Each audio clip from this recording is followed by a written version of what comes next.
বাংলাদেশে তৈরি পোশাক আমদানির ক্ষেত্রে একক দেশ হিসেবে চীনের সরাসরি অংশগ্রহণ একেবারে নগণ্য।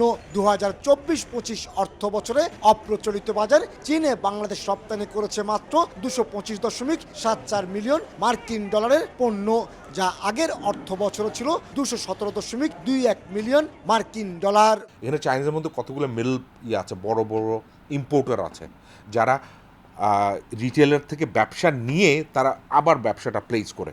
ওই ব্যবসাটা অনেকগুলো বাংলাদেশে আসবে, কিন্তু ওরা ব্যবসাটা করে FOC, ফ্রি অফ কস্ট। তার মানে ও কাপড় দিয়ে দিবে, অ্যাক্সেসরিজ দিবে, আপনি শুধু সেলাই করবেন। এটা আমার জন্য অথবা যারা লার্জ ডাইরেক্টলি রিটেলের সাথে কাজ করে ওদের জন্য প্রযোজ্য না হলেও কিন্তু মিডল অথবা মিড সাইজের যে ফ্যাক্টরিগুলো আছে ওদের জন্য খুবই প্রযোজ্য। 39 বিলিয়ন মার্কিন ডলার রপ্তানি আয়ের বিপরীতে চীন থেকে আসা গার্মেন্টসের অর্ডারের পরিমাণ তুলনামূলক কম হলেও পরোক্ষভাবে বাংলাদেশি গার্মেন্টস শিল্পে চীনের রয়েছে প্রভাব। বিশেষ করে FOCর আওতায় কাঁচামাল পাঠিয়ে বাংলাদেশ থেকে পোশাক তৈরি করে পৃথিবীর অন্যান্য দেশে রপ্তানির সুযোগ খুঁজছে চীন। অনেক অর্ডার কিন্তু চায়না থেকে বাংলাদেশে আসতেছে এবং এই মার্কেটটা কিন্তু আমাদেরকে ধরে নেওয়ার সুবর্ণ সুযোগ আছে।